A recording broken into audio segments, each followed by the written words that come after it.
Okay. Good morning, everyone, and welcome to our beautiful John D. MacArthur campus here in Jupiter and, of course, the Harriet L. Wilkes Honors College. It's a pleasure to welcome you to this very important event. As a relatively new member of the Wilkes Honors College family, I've been here for less than a year. I did not have the pleasure or the honor of knowing Dr. Shri Kundalkar when she was here, but I do know this, that she is deeply missed every day and was a beloved member of the Wilkes Honors College community and FAU, and I just want to recognize her family members who are in attendance today as we dedicate a bench to honor her memory. Now, when I think about what exactly do we mean when we talk about the ecosystem of Jupiter and the John D. MacArthur campus, sometimes I think people forget about what is right here with us today. I know that when it was first created, you don't see all of the amazing native plants and trees and the birds chirping in the background that you are hearing and seeing today. But I also know that a big part of the ecosystem were all of the amazing alumni and students who, too, had seeds planted inside them by Dr. Kundalkar, who nourished their minds and their hearts to blossom to become great citizens of the world and human beings that they are today because of her guidance, her care, and her wisdom. And I also want to note that we're not only celebrating Arbor Day, but the 11th year as a member of the Tree Campus Higher Education. This place is not only, I guess you could call a fortress of tranquility where you can take time to just relax and get away from it all in silence, but you also have a wonderful opportunity to learn here as well. So you also hear the magical sounds of classroom dialogues and discussions happening right back here in the gazebo and in the Arboretum. And once things get back to normal, this is one of the things that I really look forward to seeing resume again. This is a special, magical place, just like the Wilkes Honors College, just like the Jupiter campus. And with that, I'm going to now turn it over to our Executive Director of Academic Operations on the Jupiter campus, Dr. Bethany Stanhope.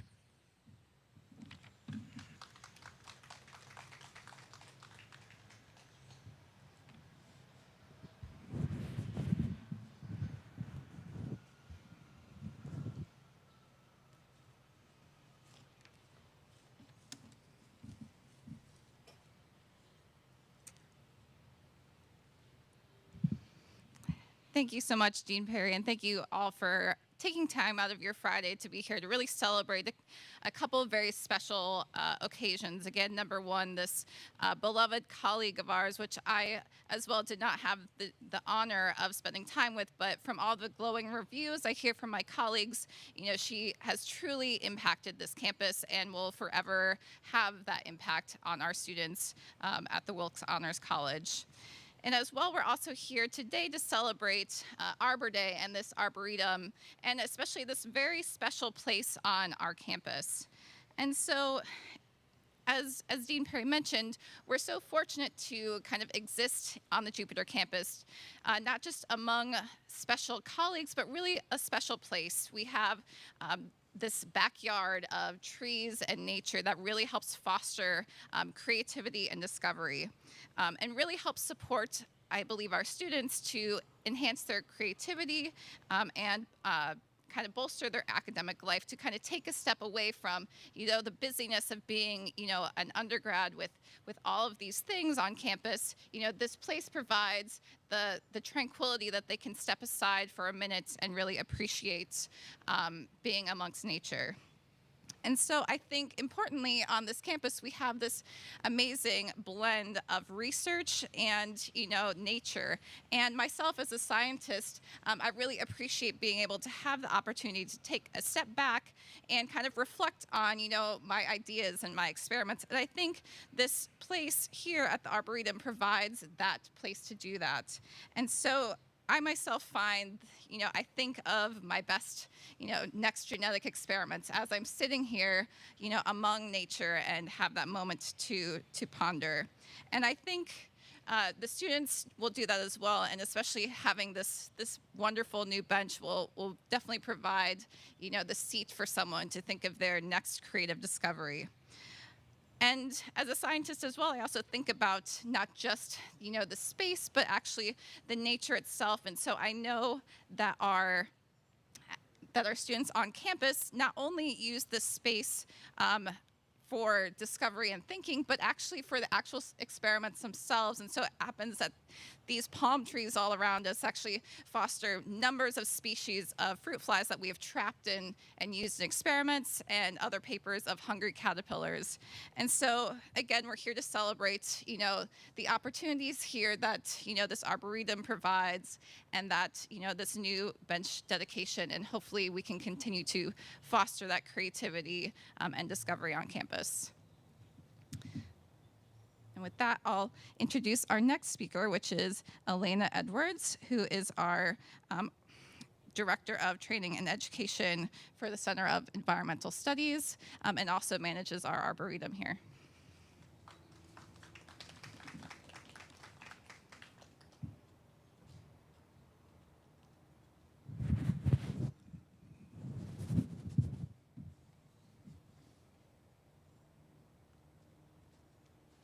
Good morning. Thank you. You just gave me a promotion. Education and Training Coordinator, not Director. Good morning and happy Arbor Day. Welcome to the Robert J. Huckshorn Arboretum. As Dean Perry mentioned, this year we are celebrating our 11th consecutive year as being designated as a tree campus higher education. We even had to get a new sign this year, so this is our new sign that'll go in the atrium. Normally, we have a representative from the Florida Forest Service here to say a few words about this designation, but unfortunately, I'm going to take my mask off. Sorry about that. Unfortunately, they're not able to attend this year due to their COVID-19 protocols. Mark Torak, a senior forester with the service, asked me to share his congratulations with FAU for being one of the longest reigning tree campus higher education designations in Florida and serving as a role model for other colleges across the country. So what does this tree campus designation mean? It means that FAU cares about our trees and knows how important trees are to our everyday lives. In order to receive this annual designation, FAU has to meet 5 standards each year. We have a tree campus care plan, a campus tree advisory committee, a dedicated expenditure for tree care, at least 1 service learning event, and we normally have a lot more than that, and we have to observe Arbor Day like we're doing today. So I know that the guys at the Florida Forest Service are watching online, so we'd really like to thank the Florida Forest Service, especially Mark Torak and Scott Petrick, for their support of the Arboretum over the last few years. For those of you who haven't attended Arbor Day with us before, and I know that there are some new folks here and folks online, I wanted to take a moment to share why this space is here. In 1964, Dr. Huckshorn became an associate professor of FAU's political science department. Over his long career at FAU, he had many other titles. His last was serving as vice president for this campus. Upon his retirement, the university set aside this area in his honor. And it was his wish that this area be a tranquil place for students, faculty, staff, and the community to visit and momentarily escape the bustle of everyday life. And he didn't want it to be a sterile, manicured garden. He wanted it to seamlessly blend from the greenways that are a central part of the Abacoa community. So when we began the development of the Arboretum in 2004, we focused on several native plant communities. And by doing that, we could accomplish 2 goals. The first was to educate the FAU community about our native plant communities. And the second was for it to become a habitat for birds, butterflies, and other wildlife. We've accomplished both of those goals. Later in the program, you're going to hear from Tuli Tatena, who is one of our most dedicated Arboretum visitors, and she'll share some of her experiences here in the Arboretum. So this year, COVID has brought some new challenges for all of us to overcome. Those challenges have included managing the Arboretum. Since its inception, much of the Arboretum maintenance has come from student volunteers. Dr. O'Brien, over there, has consistently required his students to participate in an hour of service each semester. However, without in-person classes over the last year, the Arboretum's been somewhat neglected. But we're currently working hard to spruce things up, and we're excited to share that once we get the Arboretum back into shape, it appears that we've been able to secure some funding for some exciting programs starting in the fall. So please stay tuned for more news on that in the coming weeks. On a final note, I'd like to take a moment to thank a few people. I know that our FP&L partners are attending virtually, and I want to thank you for your support of our Right Tree, Right Place project and providing us with mulch when we need it. That's a big deal, getting free mulch delivered to us when we need it. I'd also like to thank all of the folks in campus administration, and you're all here today, and I'm not going to list everyone because I know I'll forget somebody, who've recently been working with me on all aspects of Arboretum development, from maintenance to fundraising to planning today's event. Today's event would not have been possible without all of their support. But I'd like to specifically call out someone. I'd like to thank Michelle Komanarek for her role that she's played over the last few months in helping me manage the Arboretum, and she single-handedly whipped together today's event. So thank you, Michelle. Now I'd like to pass the podium to Dr. Brian Nichols, who will share a few words about the importance of our outdoor spaces like the Arboretum on learning.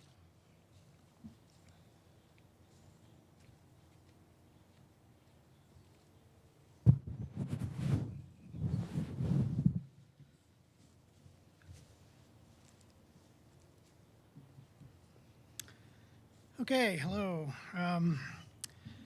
So I'm Brian Nichols. I coordinate the Masters of Environmental Education programs and Science Education here, and I work on the Jupiter campus. So I might be a bit of a ringer when it comes to trees, but I work with a lot of educators, including master's students from the area who work at nature centers and parks and wildlife rehab, all the way to pre-service elementary school teachers who are part of a new program, a new honors program in environmental ed as well.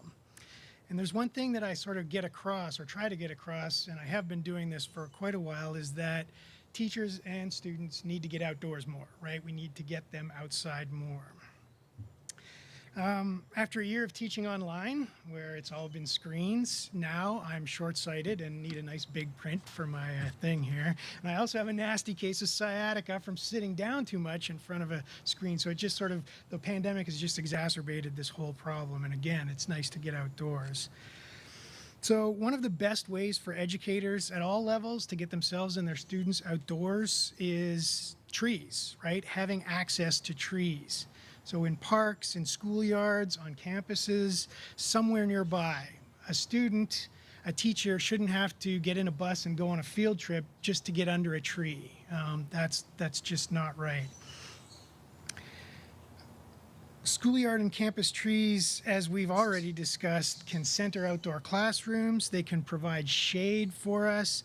They can provide oxygen for nice learning brains, and they can reduce air and water and even noise pollution, which all makes for a better learning environment. So trees are great to have for educators and for students.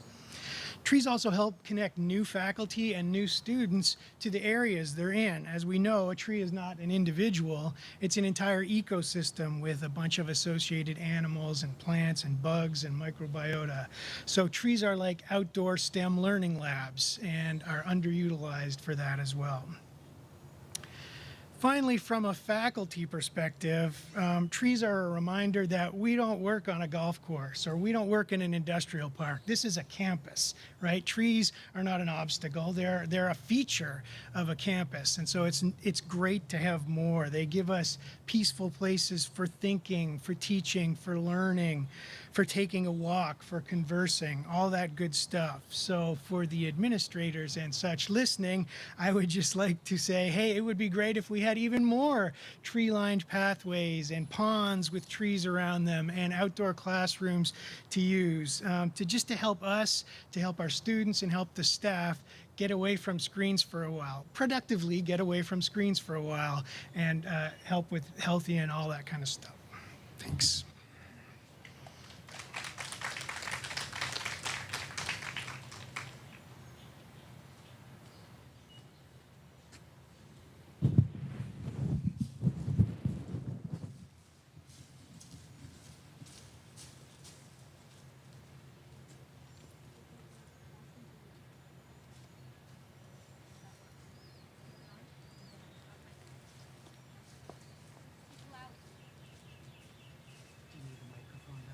I don't know.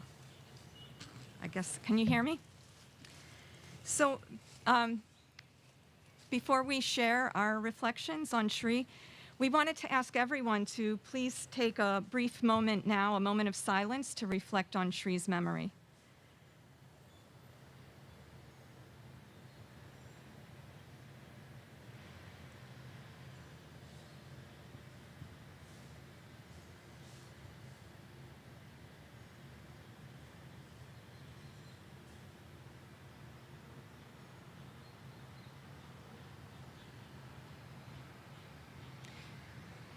Shri's memory will now be a constant presence on the campus that she helped to build.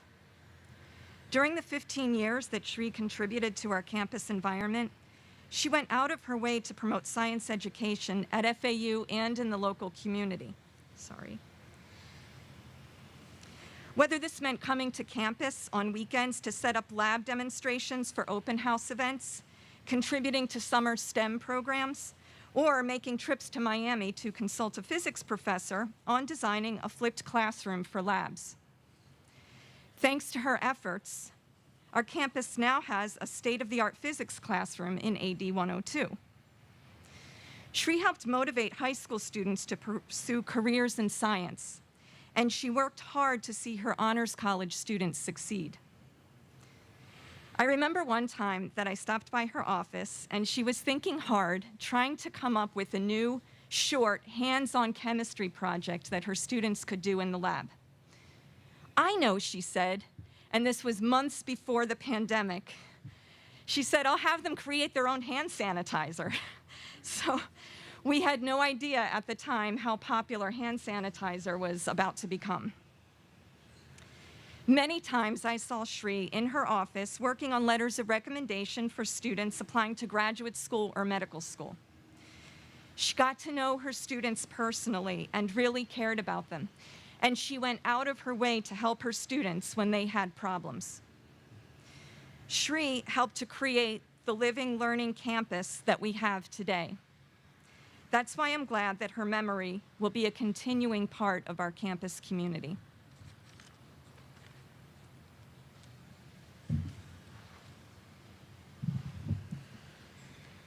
We are gathered here to honor Shri, who was a dear friend and a wise counselor to all of us at the Honors College.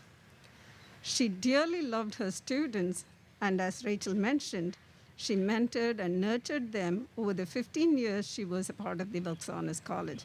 And we have students here who would definitely attest to that. Today we are celebrating Arbor Day, and I have to say it's a special day for us chemists. Every year on this day, Shri, Jean, and I would walk together to the Arboretum, participate in the presentations and activities, and collect a few educational flyers that would be available and the free plants. Shri, of course, nurtured her plants with the same care and dedication that she gave to her students and co-workers. The plants thrived under her care. I was Miss Brown Thumbs. But I have to say, I'm very, very happy to say that the last plant that Shri gave me, a beetle leaf plant, is thriving in my garden, and I think about her every day when I see that plant. Shri, we miss you, but you will always be with us. At this time, I would like to recognize Shri's family who's here with us. Rajiv Kundalkar, her husband, Reena Kundalkar Clemens, her daughter, and Aaron Clemens, her son-in-law. Thank you for joining us on this occasion. It is now time to unveil this wonderful memorial to Shri. This garden is a place that Shri loved and is a perfect venue for her memorial. The faculty and the staff of the Wilkes Honors College have lovingly contributed to dedicate this to Shri.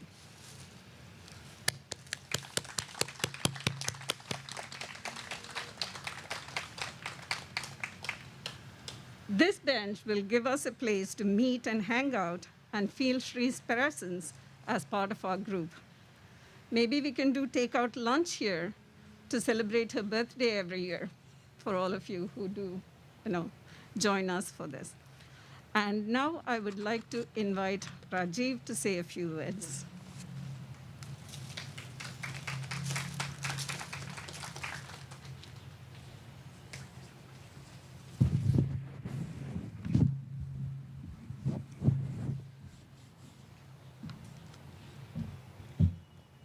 Dean Perry, members of the faculty, staff, sponsors, friends, I'm really touched, deeply touched by the love and affection you've shown towards Shri. This expression of love, and I just cannot get over it. As most of you may know, this was a second home for Shri. All of you were second family to Shri. So on behalf of my family, I'd like to thank each one of you for being part of this and contributing to this and creating this permanent memory in a place that she loved, amongst the people she cared for. Thank you all.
Our next speaker is a community perspective from Thule. She is our local community member who visits the garden regularly, and she's here to tell us a little bit about her experiences.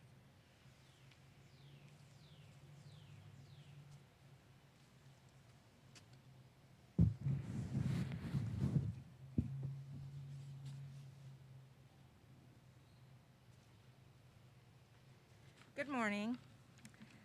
I first came across this wonderful arboretum on a lunch hour by chance about 6 or 7 years ago. I had picked up birding as a hobby, and I decided to check out this place for local migrants. And it seemed to me that for such a small space, I remember it clearly that I saw a large volume of birds here.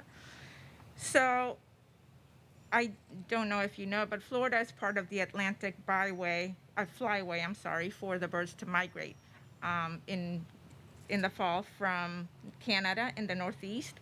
Then they stop here in Florida, and then they go all the way to Central and South America and the Caribbean. So I decided to find out because I didn't know much about the relationship of plants and birds at that time, why in such a small space there was such a large amount of birds. I started reading, and it turns out that the more native plants that you have, as here, there are more choices of food and shelter for the birds and other wildlife. To survive, the birds need native plants and the insects that have evolved with the native plants, because over 95%, that's a real large percentage, of all birds in North America feed on insects. So if there are no insects, there are no birds.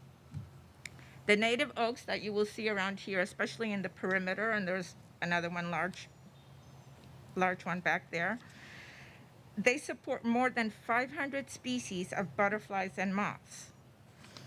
And the caterpillars happens to just be the go-to food for migrant and resident birds alike. In addition to that, I learned that in addition to the insects, birds eat lots of berries, especially in the fall. They must travel thousands of miles to their winter destinations and need to fuel up for their journey. Native berries contain more of the fats, carbohydrates, and nutrients that birds need to survive the cold months.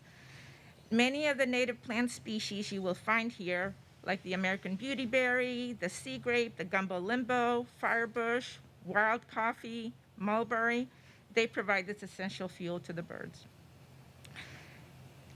So this arboretum started to become a living classroom for me. By observing the interaction between plants and the birds they attracted, I was gaining an informal education. I hope you will take the time to walk around, read the plaques, observe. I also wish that you will come to find the Arboretum as instructive as I have. Thank you to FAU and everyone that makes this place possible. Happy Arbor Day.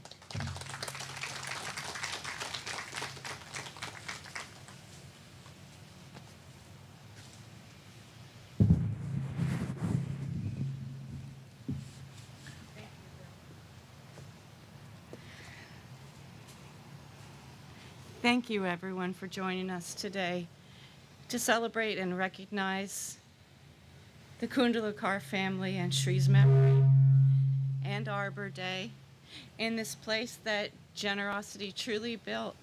The generous vision of Robert Huckshorn, who looked at a retirement and a sodded lawn and thought he'd make a place of great beauty for everyone to come and enjoy in so many different ways. The generosity of countless volunteer hours from faculty, staff, community members, Boy Scout troops, and just people after work taking time to weed and enjoy. And we thank you also for the generosity of the Chastain Foundation, represented today by Anne-Marie Rosanico, for providing this beautiful arboretum where you'll have refreshments afterward. We're just grateful for the generosity of your time to meet together today, to slow down, to enjoy something that is for everyone. And you will find in your program today an opportunity to continue to support the Arboretum, the programs, the people, and we hope that you'll support it with your generosity by stopping by slowing down and enjoying this treasure that we have today. So thank you. In a busy world, it's generous of you just to be here today, and we're so glad that you did. So come back soon. Enjoy the rest of the day. Remember us next year for Arbor Day and come back again. Thank you.